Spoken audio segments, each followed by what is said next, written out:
de mal nécessaire les combats, sur ce combat. On peut parler de mal nécessaire.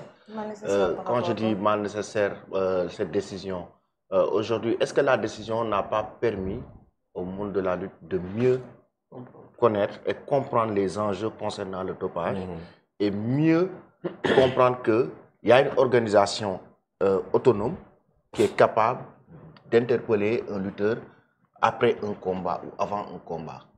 Mais le problème, c'est que les lutteurs, ils pensent qu'ils sont dans le monde, quoi. Certains lutteurs, ils sont dans le monde, mais l'agence là, c'est pas quelque chose de nouveau dans l'arène. Voilà. Donc c'est quelque chose qui date depuis le temps de Alioune Sarr.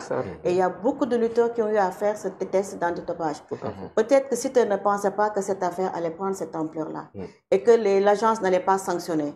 Parce qu'ils ont eu à avoir plusieurs lettres, il y a eu plusieurs rappels, ils n'ont pas répondu. Et en main propre, déjà le jeu a été faussé au départ. Parce que si tu entends le manager dire, Max Margan dire qu'ils n'ont rien reçu, et hier, c'est pas ce que le président a dit, ils ont bel et bien reçu une notification à main propre. C'est-à-dire qu'il n'y a même pas d'intermédiaire entre le CNG et les acteurs. À main propre, ça veut dire quoi? C'est Mohamed Diop qui est venu au CNG. Oui. Il a demandé au président d'appeler le président de l'équivalent de Cheikh Tidiane Niang et le manager Max Margan. Ils sont venus au niveau du CNG et Mohamed les a remis la notification en main propre pour qu'ils puissent donner des explications par rapport à ce refus-là.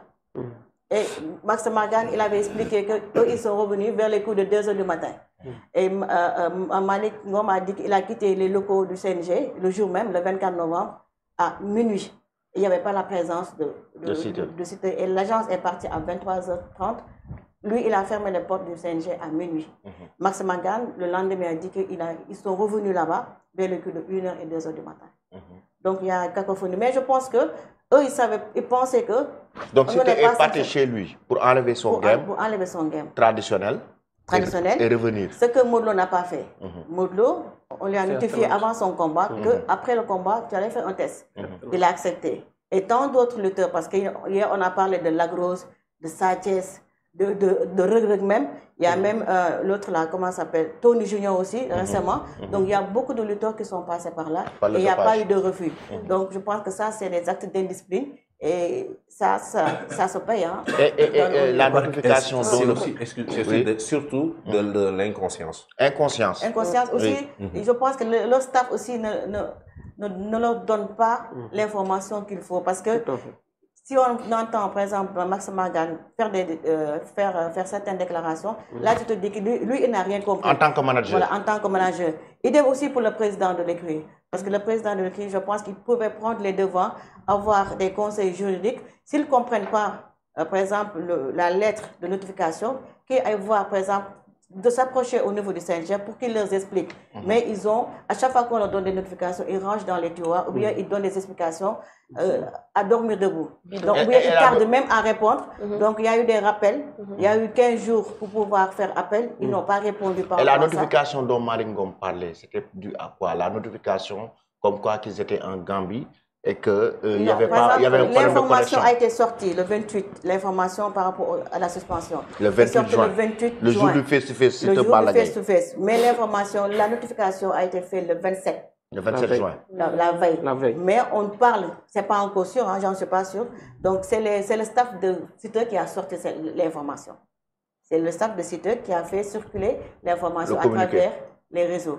Donc le 28, une semaine avant, le CNG s'était rendu au niveau de la Gambie parce qu'eux, ils préparaient leur drapeau de chef d'État. Puisque c'était la première fois qu'ils organisent le drapeau, donc ils avaient fait appel au CNG. Donc tout le bureau du CNG était au niveau de la Gambie. Maintenant, eux, lorsqu'ils étaient au stade, le 28, parce que l'information, la notification a été faite le 27 par l'agence pour le staff de Cité. Mais la lettre a été envoyée au niveau du CNG le 28 à 19 h. C'est-à-dire à ce moment-là, les membres du CNG étaient au stade de Bakao. Donc, selon Malik, il n'y avait pas de connexion. Donc, ils n'ont pas eu l'information. Donc, lorsque les journalistes lui ont appelé pour lui demander qu'en est-il par rapport à la suspension, Malik a expliqué qu'il n'a pas reçu notification. Il n'était pas au courant. Ce qui est normal parce qu'il dit que l'information était tombée alors que lui était au stade, c'est-à-dire le 28.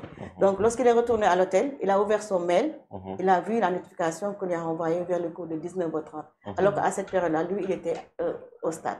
Donc, c'est pourquoi, lorsque les journalistes lui ont appelé, il a dit qu'il n'a rien reçu. Il n'a pas reçu de notification. Ce qui était normal parce qu'il était déjà au stade. Donc, c'est ça. Moussa, le fait de sortir cette sanction tardivement, parce que c'est 7 mois quand même, entre... Non. C'est une procédure. C'est une très longue procédure. Moi, je dis, est-ce que tardivement?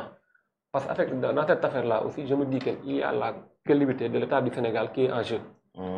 Parce qu'une agence autonome qui est venue au Sénégal s'implanter, qui a même son siège à l'intérieur du ministère des Sports. Exactement. Signer une convention avec l'État du Sénégal. Bon, si on laisse les choses passer, je me dis que la crédibilité de l'État du Sénégal est en jeu. Moi,